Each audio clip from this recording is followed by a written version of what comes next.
Good morning students, I welcome you all to the online classes of SGOI. In the last class we have completed exercise 6C of chapter sets.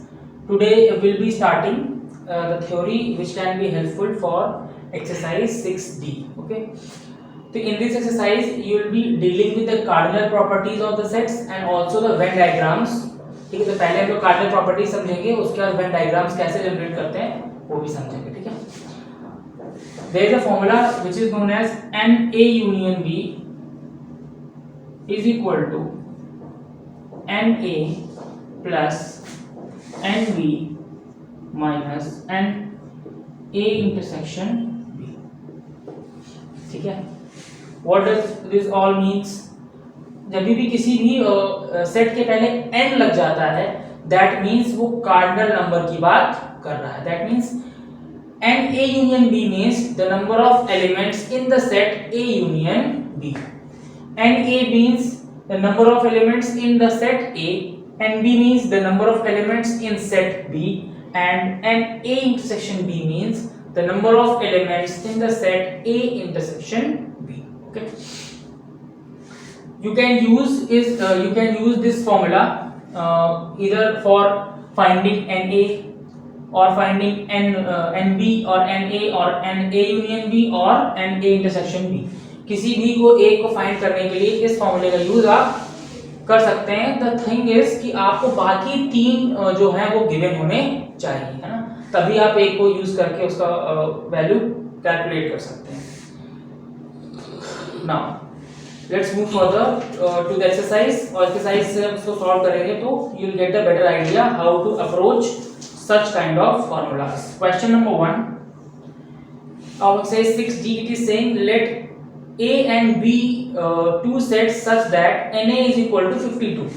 They are saying कि NA का value जो है that is 52 and NB is equal to 60.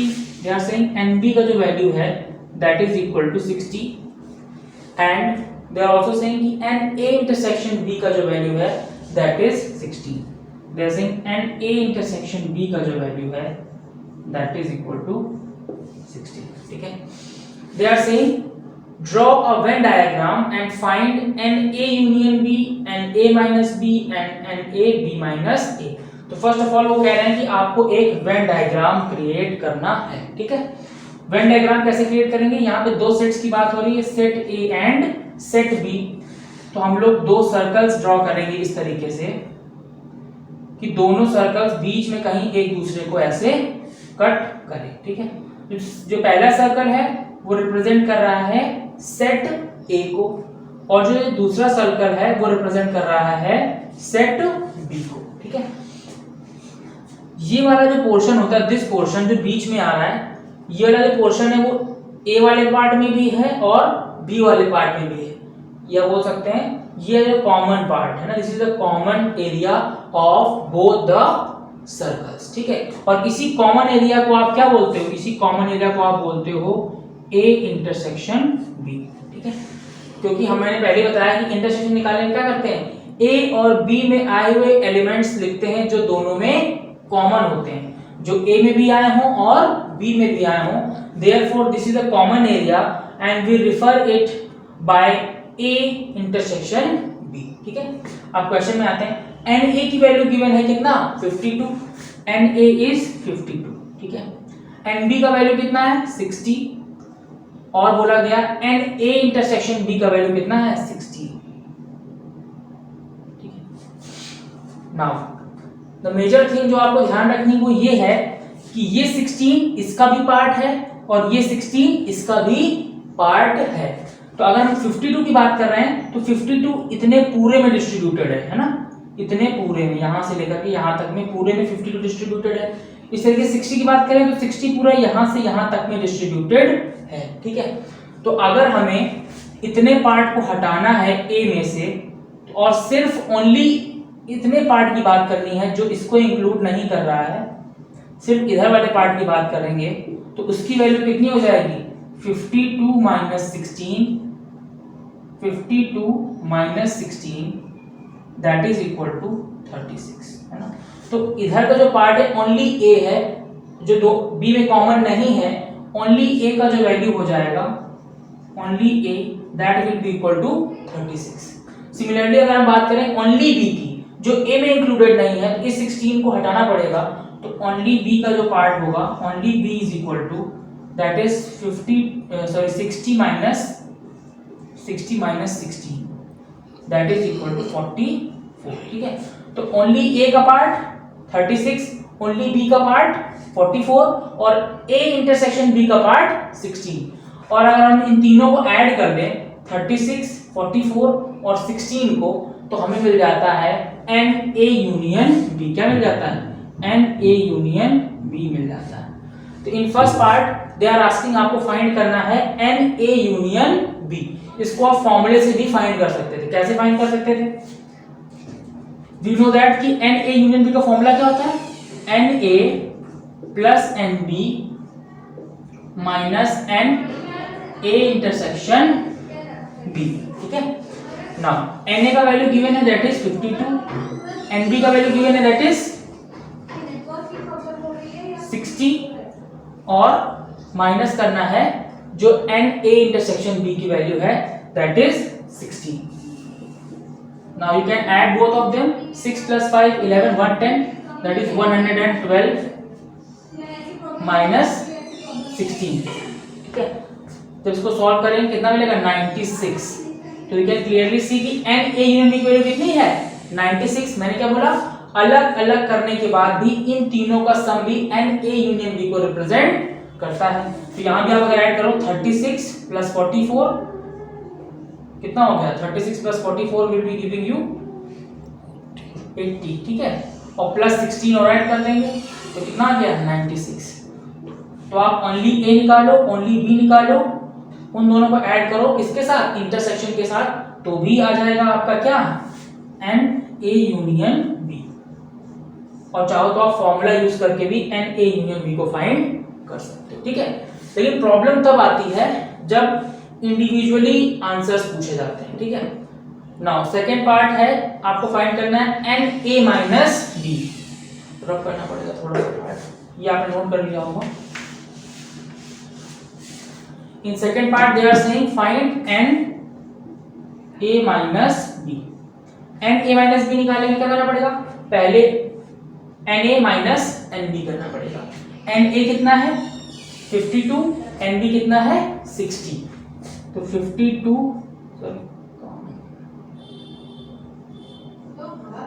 Sorry एक minute pause कीजिए। So you have to find n a minus b, that means the part of the Venn diagram which does not include b। वो Venn diagram का part जो b को include नहीं कर रहा है that is referred to as n a minus b। a है और b है, तीसरा कोई सेट नहीं है। इसमें 52 है और इसमें 60 है। ये 16 जो पार्ट है वो a और b दोनों में कॉमन है, therefore आप 52 में 16 सब्ट्रैक्ट कर देंगे तो n a minus b पता चल जाएगा। वही किसके इक्वल है? ओनली a भी बोल सकते हैं इसको। तो n a minus b is equal to 36। Next part is n B minus a. N B minus a कितना होगा? पूरे में से b के पार्ट में से a का पार्ट जितना है उसको सब्ट्रैक्ट कर देंगे। तो पूरे b में से a और b का कॉमन पार्ट कितना है? 16। तो you will be removing 16 from 60, तो यू विल गेट 44। तो N B minus A will be equal to 44। ठीक है, similarly you can solve question number 2 which is exactly same as question number 1।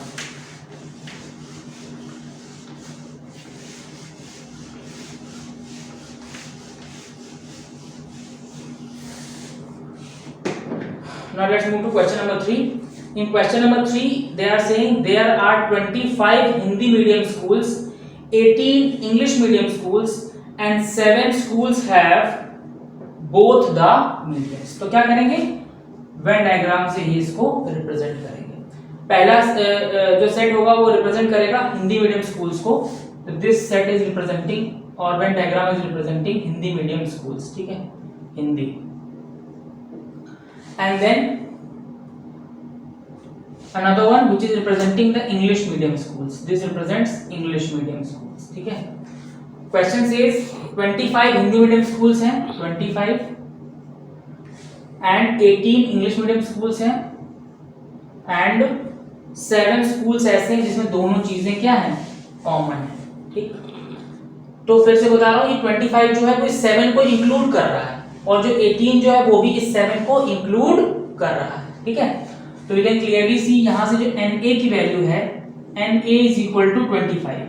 ठीक है, NB की वैल्यू कितनी है, 18, और NA इंटरसेक्शन B की वैल्यू है 7। इतना डेटा हमें गिवन है। ठीक है, question 1 is saying how many schools are there in all. बोला जा रहा है कि पूरे स्कूल, पूरे शहर में कितने स्कूल्स हैं। ठीक है, तो 25, 7 और 18 तीनों अगर आप ऐड कर दोगे तो क्या हो जाएगा, ये चीज 2 बार काउंट हो जाएगी। ठीक है, तो मैंने पहले बताया था फॉर्मूला आप यूज कर सकते हो, NA union B that is equal to NA plus NB minus NA intersection B। ठीक है, A यूनियन B क्या होता है, total is equal to NA कितना है 25, NB कितना है 18 माइनस 7 क्या है N इंटरसेक्शन B। तो 25 plus 18 which will give you 43 minus 7 that is 36। ठीक है, तो you can clearly see कि A यूनियन B की वैल्यू कितनी आ गई 36। तो यही क्या है, टोटल नंबर ऑफ स्कूल्स हैं पूरे सिटी में। ठीक है, ऑब्जर्वेशन से भी आप कर सकते हो इसको, 25 में से 7 सब्ट्रैक्ट करो तो ओनली A आ जाएगा, 18 में 7 सब्ट्रैक्ट करोगे तो ओनली इंग्लिश मीडियम आ जाएगा, और 7 बीच में है ही है।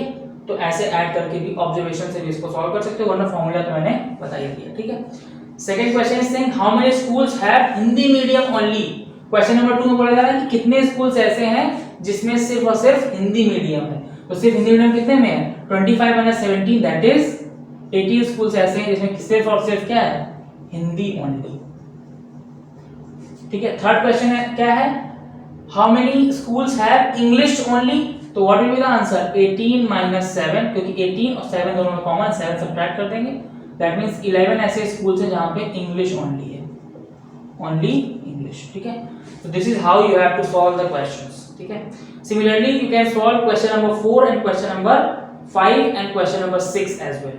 question number 3 की तरह question number 4, 5 और 6 exactly same है, तो ये क्वेश्चंस आप अपने आप से ट्राई कर सकते हैं। ठीक है,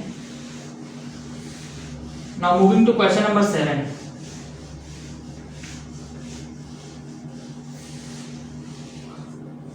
In question number 7 it is saying in in a group of 36 girls there is a group जिसमें टोटल 36 girls हैं, each one can either stitch or weave or can do both. ठीक है, 25 girls can stitch and 17 can stitch only, how many can weave only। है ना, तो ये थोड़ा अलग टाइप का क्वेश्चन है, इसको देखेंगे। कुछ गर्ल्स हैं, कितनी टोटल गर्ल्स हैं 36, total girls is equal to कितनी है 36। ठीक है, उसमें से बोला जा रहा है कुछ स्टिच कर लेती हैं और कुछ वीव कर लेती हैं। तो एक डायग्राम हम बनाएंगे स्टिच करने वालों का, दूसरा बनाएंगे वीव करने वालों का। ठीक है, this is for who can stitch, this is what who can weave. Okay, now question is saying each one can either stitch or weave or can do both। ये लाइन क्यों लिखी है कि हर एक या तो स्टिच कर लेता है, या तो वीव कर लेता है, या तो फिर दोनों कर लेता है। ये इसलिए बोला गया है कि इन 36 में कोई भी ऐसा नहीं है जो इन दोनों को भी नहीं कर पाता, कोई भी एक नहीं कर पाता, है ना। तो इन 36 में कोई भी ऐसा नहीं है जो दोनों में से कुछ भी एक ना कर पाए, इसीलिए ये लाइन बोली गई है। आगे बोला गया 25 गर्ल्स कैन स्टिच, बोला गया 25 गर्ल्स ऐसे हैं जो स्टिच कर सकते हैं। ठीक है, next they are saying 17 can stitch only, इन 25 में से 17 ऐसी हैं जो ओनली स्टिच कर सकती हैं, ओनली स्टिच 17, स्टिच 25। ठीक है, वेन डायग्राम एक्सप्लेन करता हूं। 25 किसको रिप्रेजेंट कर रहा है, इस पूरे को, है ना, it is representing this complete circle. इस कंप्लीट सर्कल को कौन रिप्रेजेंट कर रहा है, स्टिच वाला, मतलब ये पार्ट। ओनली स्टिच को कौन रिप्रेजेंट कर रहा है, इतने पार्ट को हटा दिया जाए, इस पार्ट को, तो इधर का जो पार्ट है वो किसको रिप्रेजेंट कर रहा है? ओनली स्टिच को रिप्रेजेंट कर रहा है। तो अगर आपको इसका पार्ट निकालना है, ये निकालनी है, तो क्या आ जाएगी?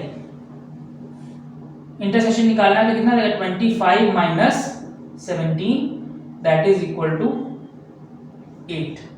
तो क्लियरली आप बोल सकते हो कि जो n स्टिच इंटरसेक्शन v वो किसके इक्वल है? 8 के इक्वल है। मतलब कॉमन एरिया जो है वो किसके इक्वल है? This is equal to 8। ठीक है। Now they are saying how many can weave only. कह रहे हैं, अब वो पूछ रहा है कि बताइए ऐसे जो केवल वीव कर सकते हो। ठीक है। तो आप क्लियरली देख पा रहे हो कि ये वैल्यू कितनी है? 25 है यहां तक, है ना? यहां तक ये वैल्यू कितनी है? 25 ये वैल्यू। तो इतनी वैल्यू क्या होगी? ये value, this value will be clearly 36 minus 25 that is 11। ठीक है। ये वैल्यू कितनी हो जाएगी? 36 टोटल गर्ल्स थी और इतना पार्ट क्या है? इतना पार्ट है स्टिच करने वालों का, दैट इज 25। मतलब बाकी पार्ट किसका है? बाकी पार्ट वो है जो सिर्फ और सिर्फ वीव कर पाते हैं। तो केवल वीव कौन लोग कर पाएंगे? 36 माइनस 25 दैट इज 11 लोग ऐसे हैं जो सिर्फ और सिर्फ वीव कर पाएंगे। ठीक है। So that is how you can solve question number 8 and question number 9 as well. ये question number 10. I'll be telling question number 10. Now question number 11, which is last question of this exercise. ठीक है। अगर आपने ध्यान से इन सबको देखा होगा Venn diagram, how to create the Venn diagram, तो आप आसानी से बाकी questions को solve कर सकते हैं। ठीक है। Question number 10 है, sorry. Question number 10. In question number 10, they are saying that all the people in a locality read the daily newspaper, Indian Express और Hindustan Times और both। ठीक है।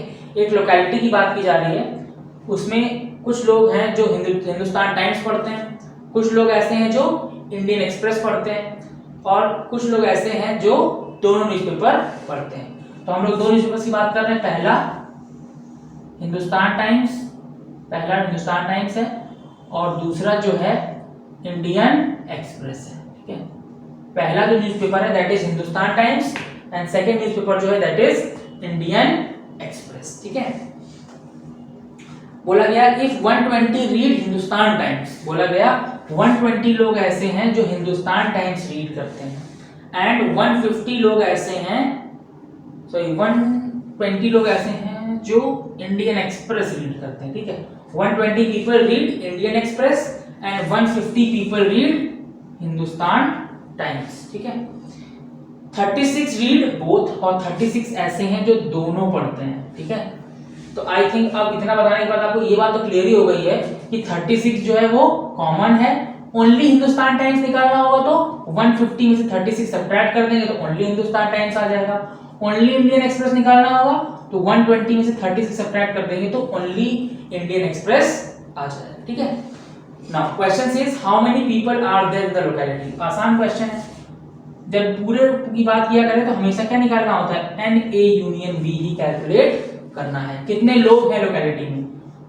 तो it will be N A plus N B minus N A intersection B. आप चाहो तो observation से भी कर सकते हो। देखो ये 36 दो बार काउंट हुआ है तो इसको क्या करना पड़ेगा? एक बार सब्ट्रैक्ट करके हटाना पड़ेगा। ठीक है।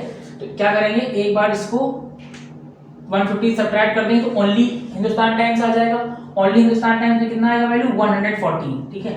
ओनली हिंदुस्तान टाइम्स मतलब कि इतने का वैल्यू जो है, इसके इधर का जो वैल्यू है दैट इज 114। इसका वैल्यू जो है ये पूरे का वैल्यू तो पूरा दे ही रहा है 120 है कि नहीं? तो 114 प्लस 120 आप करोगे तो क्लियरली आपको आंसर कितना मिल जाएगा? ऐड करने पे 234 आंसर मिल जाएगा। यहां से भी सॉल्व करने की कोशिश करते हैं। एन ए यूनियन बी निकालना है। एन ए का वैल्यू कितना है? 150 प्लस एन बी का वैल्यू कितना है? 120 माइनस एन इंटरसेक्शन का वैल्यू कितना है? 36। ठीक है। ऐड करेंगे 150 plus 120 270 minus 36 then clearly get 234 जो कि यहां से भी आ रहा था। ठीक है। तो तो ऑब्जर्वेशन से आप कर सकते हो तो वेल एंड गुड है, वरना formula is always there in order to find the answers. Now they are saying second question, how many people read only Indian Express. तो सेकंड पार्ट है ओनली इंडियन एक्सप्रेस के लिए क्या करोगे आप, only Indian Express, that is ये 120 लोग हैं जो इंडियन एक्सप्रेस पढ़ते हैं, ठीक है, लेकिन ओनली इंडियन एक्सप्रेस के लिए क्या करना पड़ेगा, ये कॉमन वाला 36 रिमूव करना पड़ेगा. That will be equal to 120 minus 36 which will give you the answer that is equal to 84. ठीक है, तो 84 लोग ऐसे हैं जो ओनली इंडियन एक्सप्रेस पढ़ते हैं. ठीक है, so this is how we have completed the 6th chapter, that was sets. In our next class we will be starting with a new chapter, that is ratio and proportion. Thank you.